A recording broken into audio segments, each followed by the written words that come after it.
Okay, can you hear me? Yeah. All right. So Paul, yes, will you just start with telling some childhood memories? Well, about the first thing I can remember in my life is my daddy taking me over to Tarrant, where Grandpa Jones and Grandma Jones ran a grocery store. And they had gone out of business in the Depression, but Grandpa lived upstairs. And that's the only time I ever remember seeing my great grandpa Jones. And he was laying on the couch. Grandpa was taking care of him, had a full beard, and he died of TB. And that's all I remember of him. And like I say, Grandpa Jones and Grandma ran a grocery store there. And I think we all got some remnants of that. We'll talk about that later, of things there in the store. But the next thing I remember was Daddy, they had built a house over behind, is in Lewisburg then, which is now Fultondale, behind where the Church of Christ used to be. And I remember Aunt Margaret giving Mickey a bottle of milk, feeding her. She's sitting in the car while Uncle Jesse, that was Mickey's daddy, that got killed in the mines. He was helping my daddy work on the house there. And I guess the next thing I remember is during the war. And the civil defense then, they gave each community a sprayer, metal sprayers, like what we see now to spray weeds and stuff in the yard. And you fill that up with water, and that was supposed to be used to put out incendiary bombs or something if we got bombed. And one of the guys there in the neighborhood, who was Gordon Spradlin, of course, nearly everybody was in the Army there, but he was an Air Force pilot for a B-17.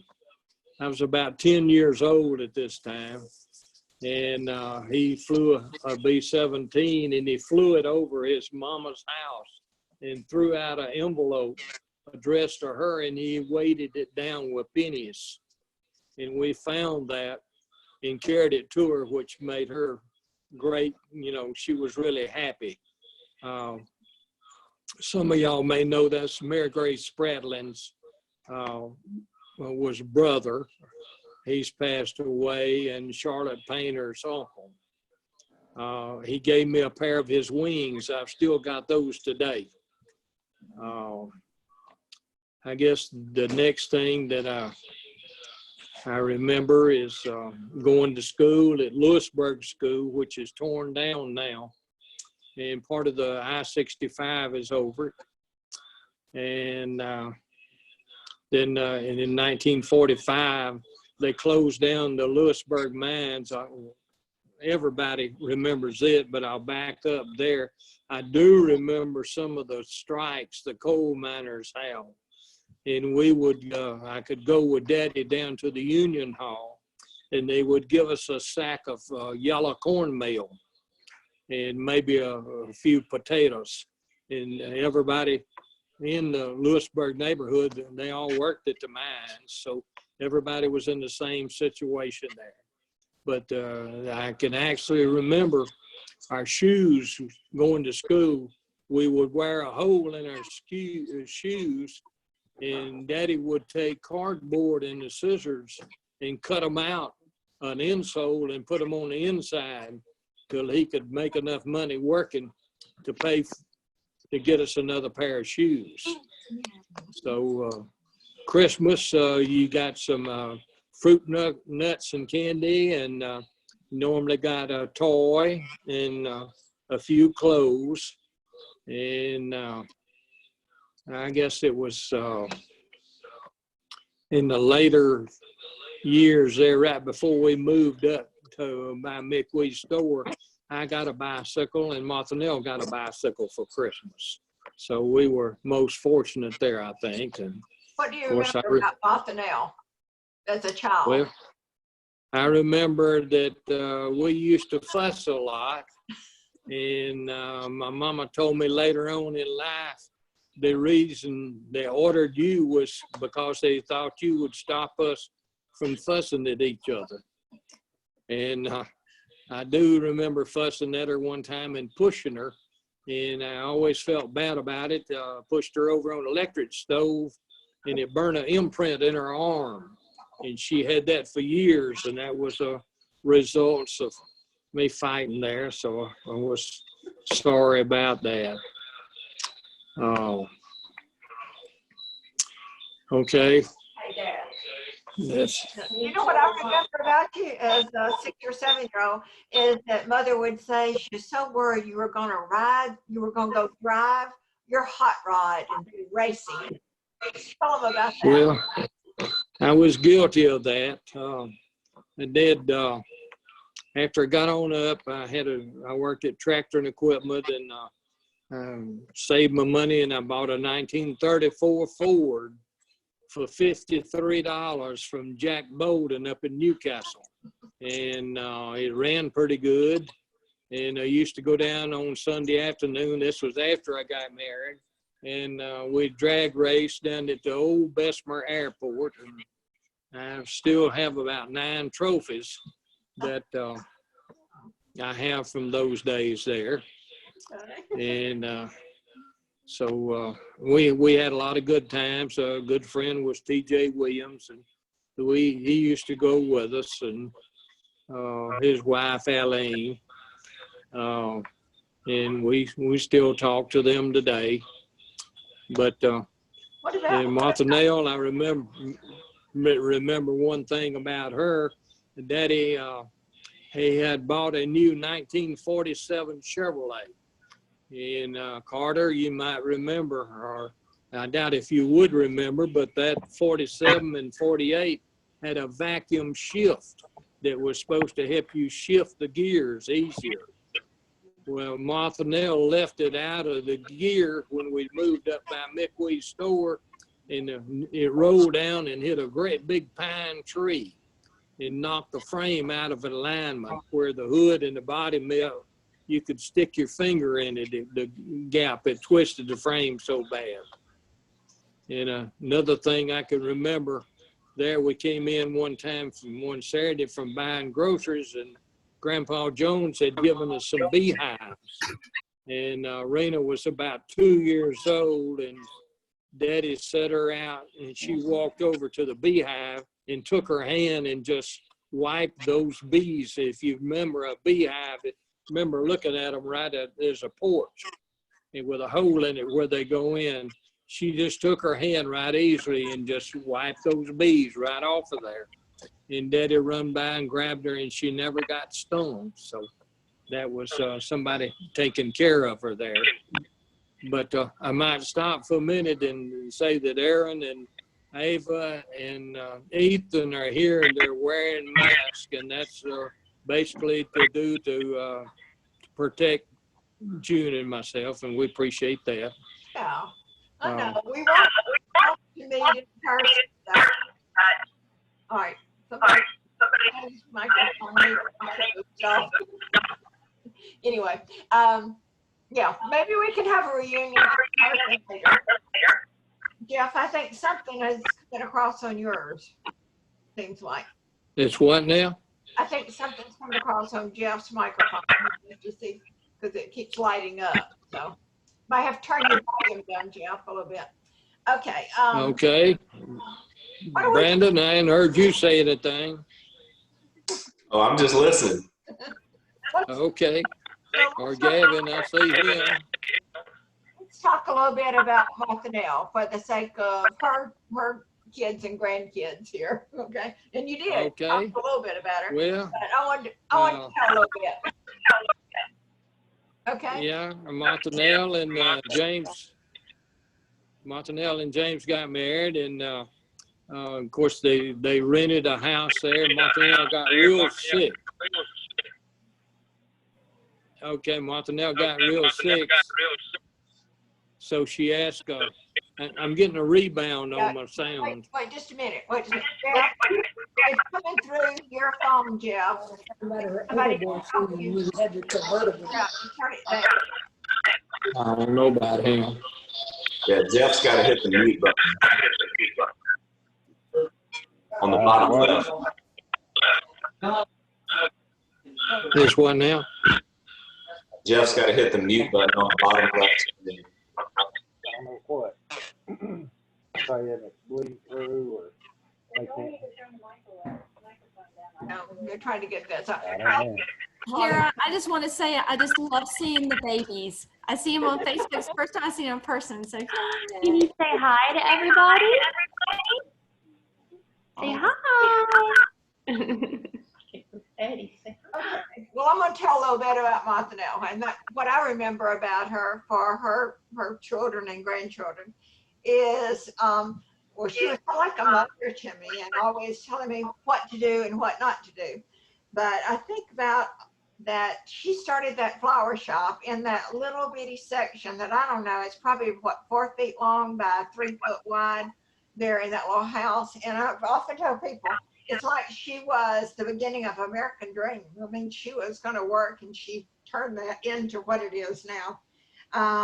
Let's see, she would invite me on trips all the time when I was about Cameron's age. I guess that's a good babysitter, Cameron. So I would get to go on trips where I would be babysitting Eden, Lynn and Rosalind and Anita, you know. And then the other thing, or I just made a jot, was to have that, when she had, well, I just realized David's not on here. Carter, do you realize that? Your dad's not Okay, on. I'm just now seeing Kara.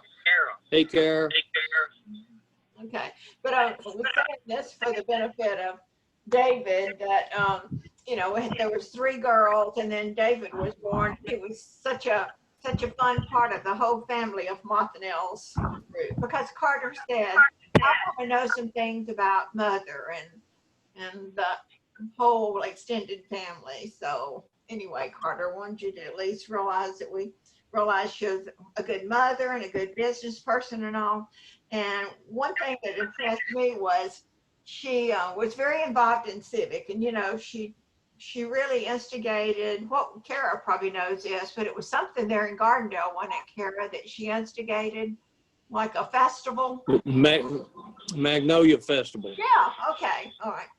And so the fun thing I think that you may not know about her is that when she was a little bit younger than me, maybe she was 70, she and I were the only girls, ladies, in a group of about 150 men that got to ride in the C5, the big planes, all over Florida and all. Because I only got to go because she was invited and invited me, but I just thought, even the community of Birmingham and Gardendale really did respect her. And so I don't know. I just wanted to share that part. Let's see. Well, they have one other thing that's still today. They have the Martha Wilson Award. Oh, did they? Okay. All right. Well, why don't you tell some more things, Paul, about. It won't be looking straight. I don't know. Well, what? Okay, wait a minute. We're Justin. Okay, now I can't see myself. It's cutting me off. Okay. I checked, but at least we got pictures here. Okay. All right. Come back to what you said. I didn't copy you there. Oh, I said, why don't you start telling now more about, because you know a lot of things, you remember a lot of things about grandparents and granddaddies. Well, Granddaddy retired from the city of Birmingham as a labor foreman, and he retired when he was 62. Of course, he worked at the mines till 1945 down there. That's when they closed the mines down. And then he worked at Flat Top Mines for Sloss Company. And then he sold insurance for a while. And Okay, I could tell Ed, the Southern Life and Health Insurance, they had a opening in Bradenton, Florida. So we're gonna all move to Florida. We all load up and we go down there and we stay about 3 days. And the water down there, at that time, you had to buy the drinking water. It was so potent. And one Sunday evening, we had been to church, and Daddy led the singing at the new church down in Florida. And he looked at me and he said, I'd give $5 for a good drink of my Alabama water. And I told him, I said, well, why don't we go get some? And he said, let's go. So we loaded up and all went back home. Oh, really? He wasn't happy about that. Hey, Jeff, I'm glad to see you. Good to see everybody. Oh, So Daddy was the song leader, right, Good. Paul? he was what? He was the song leader, right? He was the song leader. He led the singing at Lewisburg congregation ever since I can remember. He always sat up at the front, and I know most of us will remember having the Lord's Supper and know what we're talking about. But at one time, they had the one cup down at the old Lewisburg congregation. And you can guess who was sitting up at the very front and got the first drink. That was my daddy. Yeah, he was So- germ. He was really bothered by He- germs, wasn't he? Yeah, Yeah. that's right, yes. So And, I'll tell a little bit about Mother, okay? okay. I'm going to tell a little bit about her. But Well, Mother was very instrumental in the retired adult club. And she worked hard at it. It's sort of like the Rotary Club here in Gardendale. And she wrote the book, This is Gardendale.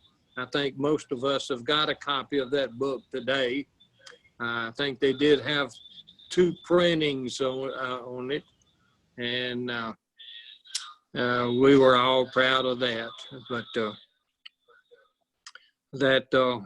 she taught Sunday school for a long time. And of course, Grandma Parker taught Sunday school at Old Lewisburg congregation, I guess, till I was a teenager. And then Mother taught it. And she was a great Bible scholar. Dr. Ben Clemens today, he'll tell me about my mother calling him and discussing the Bible. And she would ask him questions. And he said, when she asked me the questions, that I knew she knew the answer, but she wanted to see what my opinion was. And he said I had to be so careful about how I answered her there. So that was a good time in our life. They were very dedicated. And so I remember something I'd like to share about her. She took the census, and you know how we just got a little paper and they're saying, you know, there's not going to be census takers now, but it was a really big deal. And I remember that we had these big books that she would put in the car. You remember that, Paul? Were you still home? yes, I do. Yes. Okay. And the other thing was that she was really involved with PTA. Eden. She was always involved with the PTA, and a piano, you know, she loved to play the piano. So even when she was what I thought was really ancient, she would get in there and play the piano by heart, all these songs. And then when these old fashioned songs come on now, I think, oh, I remember Mother playing that song. So we have of course, through Frances and all of her talent with the piano, but I can see that being carried on. I thought she would be proud to know so many grandchildren. Well, she had a lot of music, and I still have some of that music today that belonged to her. There's Yeah. about 4 big realms of it there. And did David ever join us? I don't Did see David Wilkes? Somebody want to text him and see if they can. He's not Okay. going to be joining. Oh, Oh, okay. All right. well. Okay, I'm sorry about that.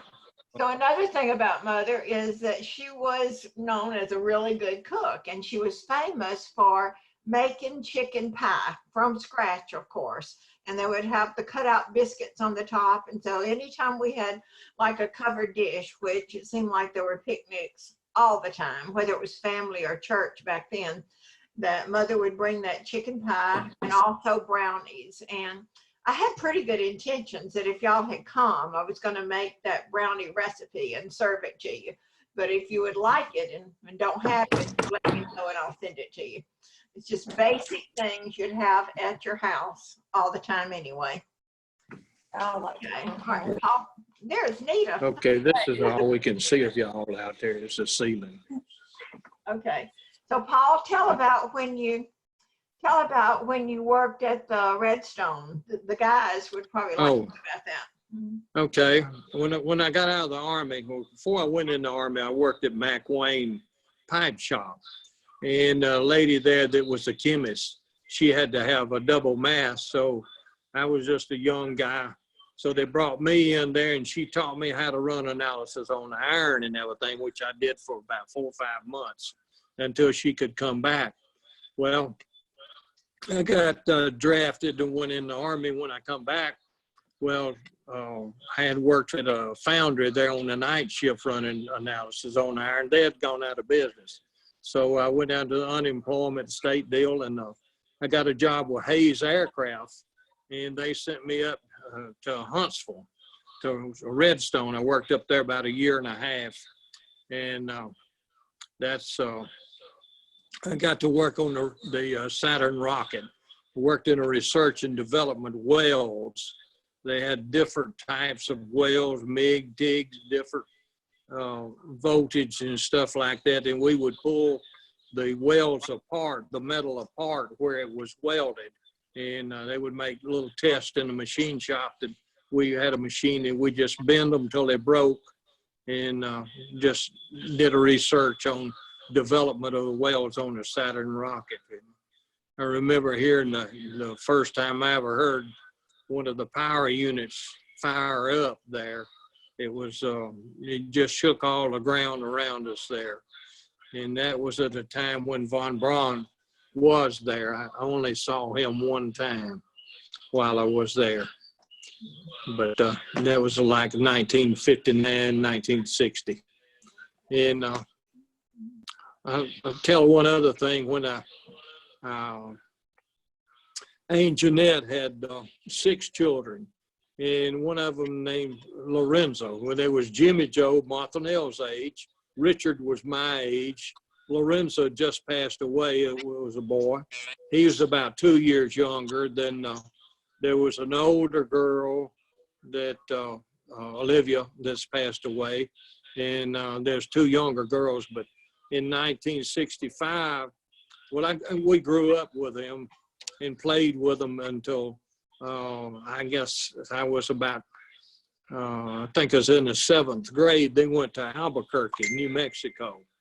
And anyhow, knowing Richard and everything, so June and I went out there. This before we had any children. And only time in my life I had a 2-week vacation. So we went out there and picked Richard and Rose, his wife, up, and Richard, he was a bricklayer. He had great big old arms, big old boy, and he's about 3 months older than me. And we were waiting on a ride out there, and we went to Knott's Berry Farm, and this Richard and I were talking, and the guy said, "Let me guess where y'all are from." He said, "Y'all are from Arkansas." And Richard looked at him and said, "No, we're from Selma, Alabama, and we come out here to start another march." That was right after the big march down there. That told Richard, "You're going to get our heads skinned before we can get out of here."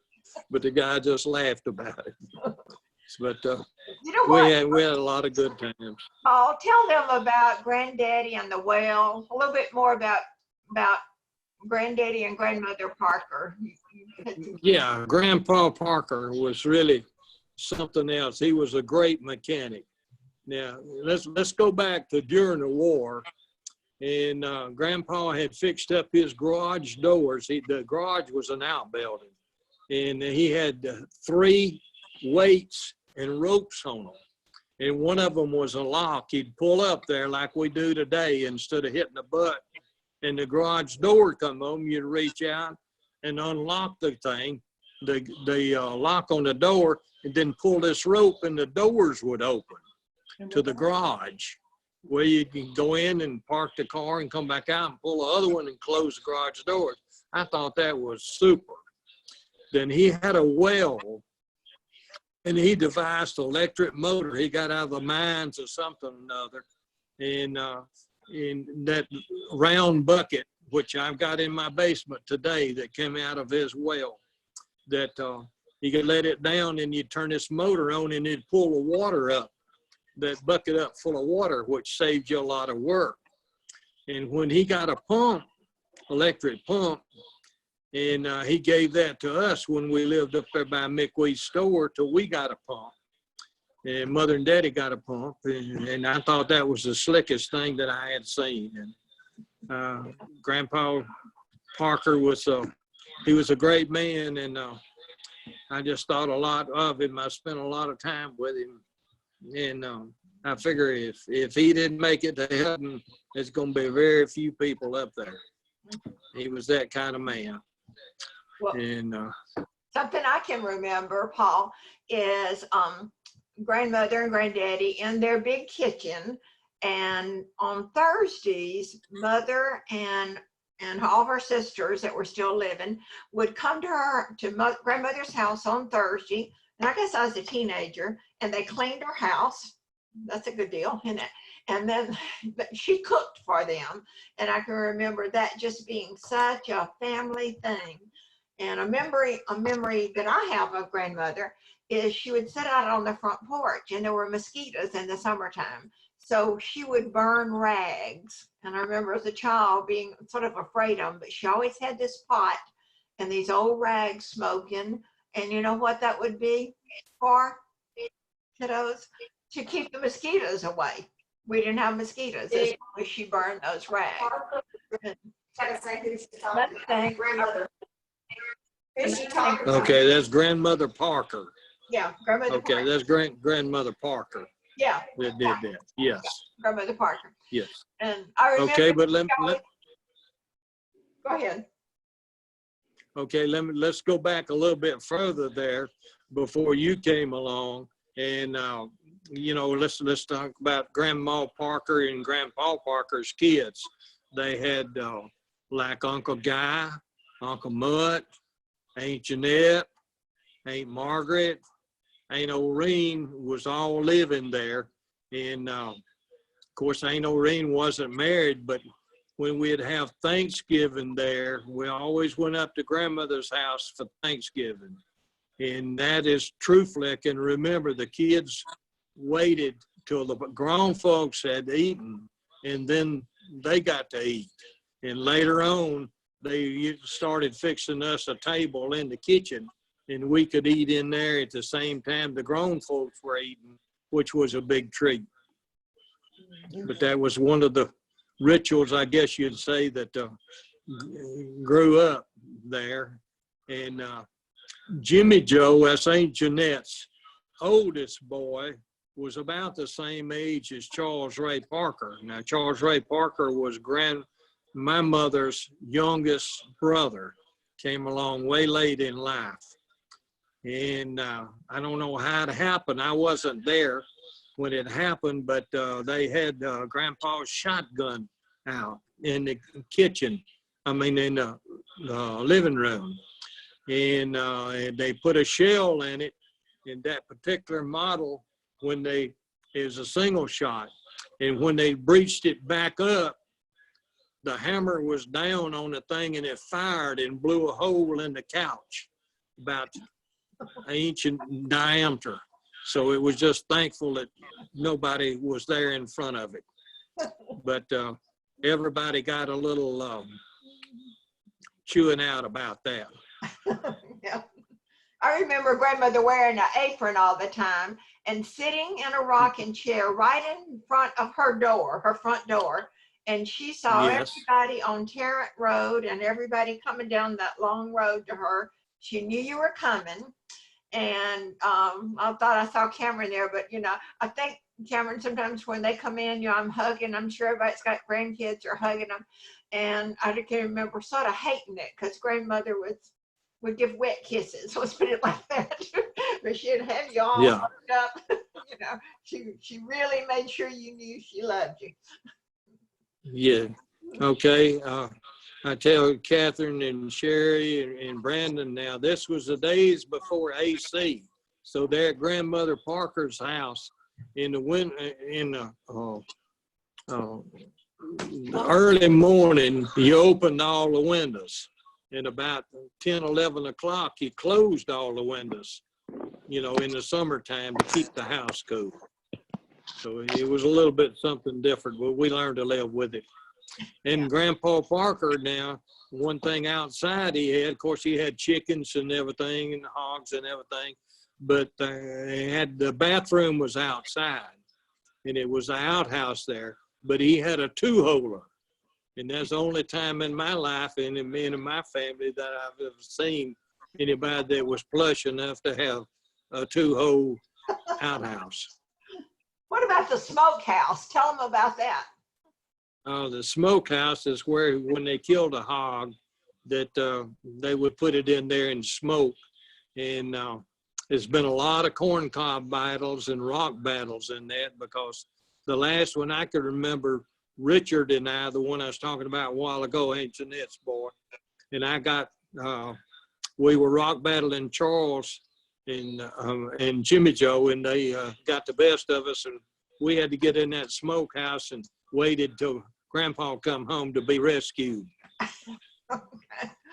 And I can remember a big old iron pot, and they would have a fire under it, and grandmother would be doing something. I don't know whether she was cooking or what would have been done in a big iron pot.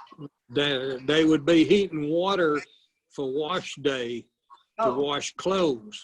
Now, my daddy would do this. He would get up early on Monday morning, and I've got the old cast iron water pot here at the house, and they would fill it up full of water and build a fire under it and get the water boiling, and then put it in the washing machine for Mother to wash clothes on when we got up later on. We were fortunate enough we had a washing machine when I was a kid. Well, what I remember about a washing machine is we had the wringer. And so, I came along after Paul and Martha Nell were gone, married and gone from the house. And I remember on wash day, you did all your washing on one day. And we had this grocery store next to us, McWeed's grocery store.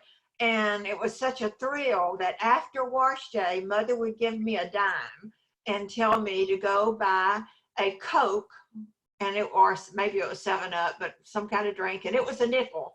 And to buy with the other nickel a little square of ice cream, and to hurry home with it. It was about a city block. I'd have to walk back to our house, and we would have an ice cream float, and that was just the most wonderful that made you, not mine, wash day.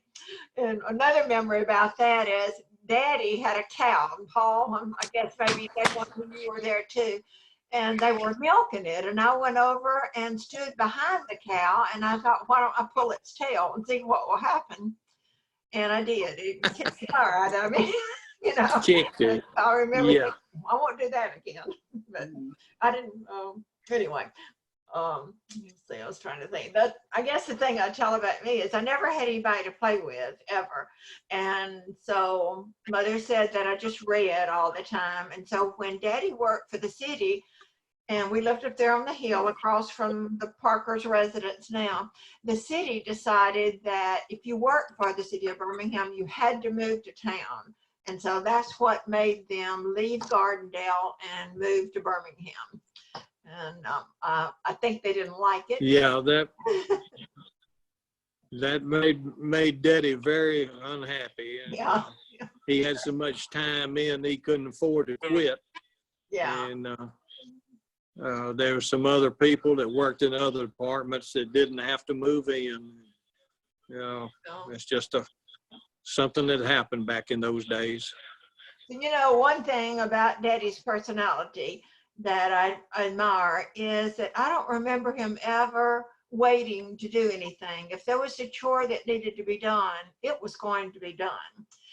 And I think he pretty much That's tried very to instill true. that into us. And I loved it when I married, because when Daddy came to visit, Daddy and Mother, if there was anything that needed done, it was done the first day that he had come in there, you know.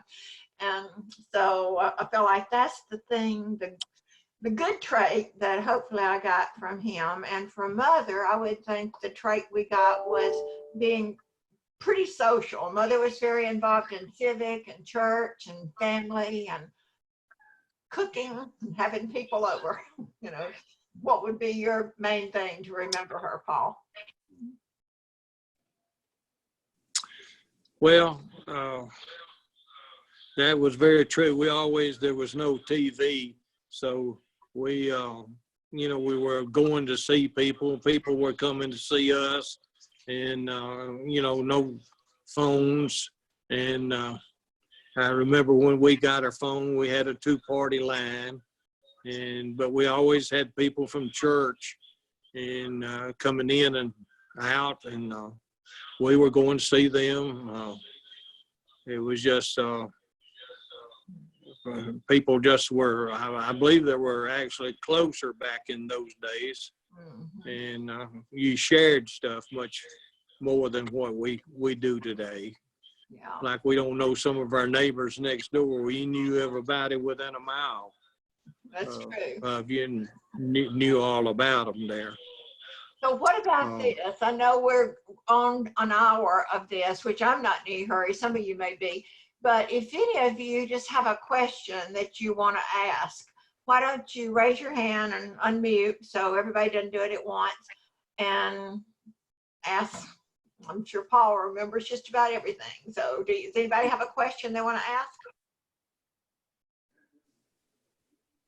Because if you don't, we'll probably tell you. Okay, Kara does. So all I have right. a question. So I remember at Grandmother Pauline's house, she had this old butter churn. And I always thought that was so fascinating. Do you guys remember her? She make her own butter? Oh yes, we sure did. What you did, what Daddy had when he was a kid, he worked at a dairy, so he could really milk real fast.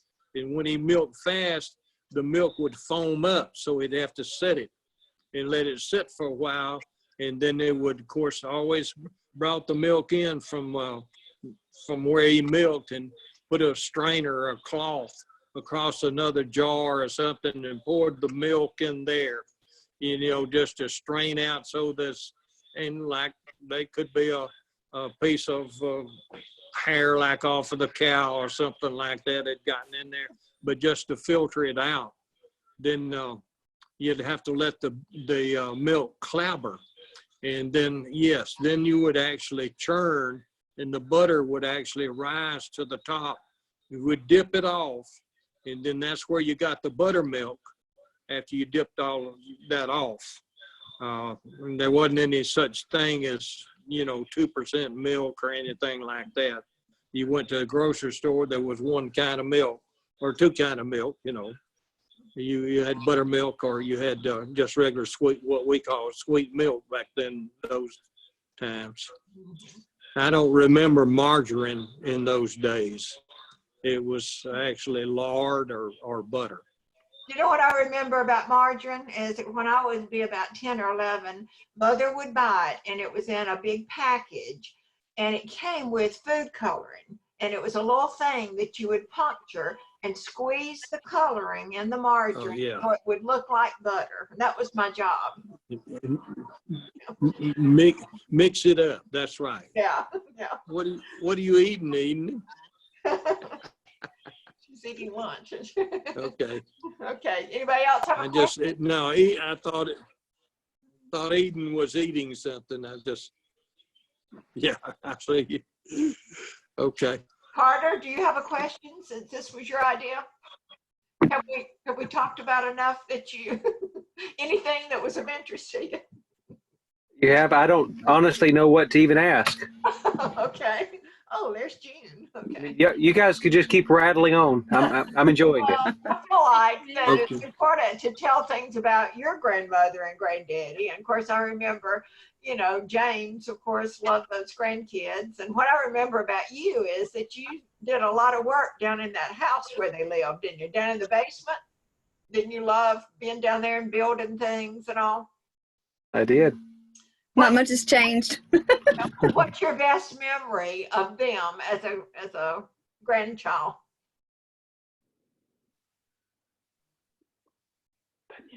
I don't know.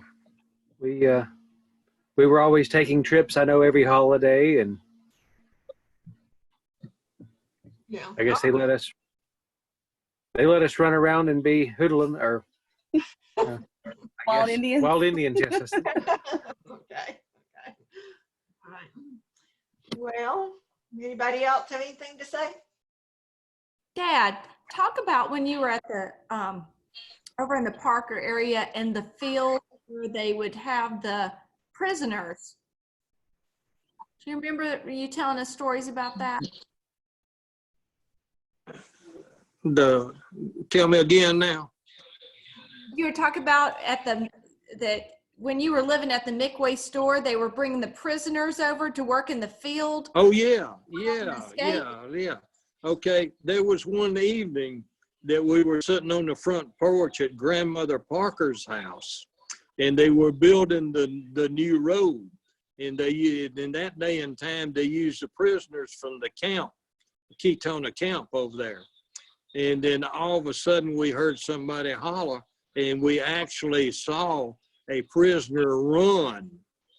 They were ready to load them up to take them back to the Ketona over there, and I actually saw this prisoner run across the field over there, and the guard at that time just had a double-barrel shotgun, and he shot at him. Of course, he didn't hit him, and there was a pine thicket behind the grandma and grandpa's houses that we used to play in. It we climb up the pine trees and bend them over, you know, go from one to the other, and we always figured that the guy got in that, and that was when the Newcastle mines, you know, they had a lot of black people down there in the what we call the camp around the mines there that worked in the mines.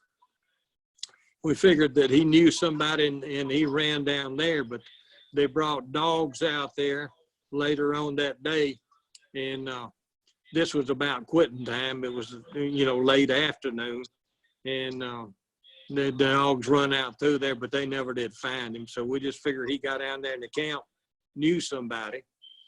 And in my junior, between my junior and senior year, we worked over there. TJ and I worked over there with some other people at the Ketona camp. And what we did, like a motor grader would come around, there wasn't a lot of paved roads, and they'd fill up somebody's driveway pipe or something like that. Well, we'd have to get down there with a shovel and clean them out. And we got to see how some of those prisoners lived. And of course, you know, Mother would pack me a lunch that would eat there, and TJ would have a lunch, and other guys too. But they would bring the prisoners out, maybe a 5-gallon, like a milk bucket full of pork and beans and bread and water, and that's what they ate for lunch. Wow. And they just brought it out that morning. That's was in the good old days, so to speak. Paul, do you remember gypsies coming down the road where we lived? I do remember the gypsies, yeah. Talk about that. I remember that scared me. There used to be a group that come by about every year, and we would call them the goat people. They would have like billy goats pulling the little bitty wagons, and they would be a whole family. Then I don't know where they went to, but they passed through. And, And I remember, you know, they were making noise too. I remember, you know, singing. they'd be singing and carrying on. Yeah. And when we lived, we're backing up, but when we lived down there in Lewisburg, behind where the Church of Christ was, you know, we'd go down to the end of the road. We're down there, there was a service station and a beer joint and a grocery store and a feed store. And that was Highway 31, which that road's still there today, but I've seen many troops, military troops, Army troops come down through there.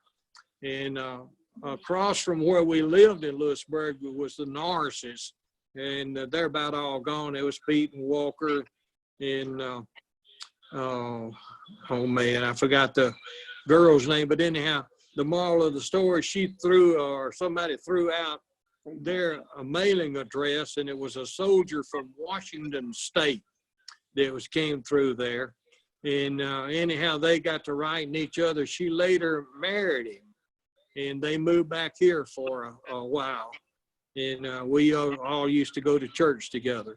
Then later on, they moved and went back to Washington State.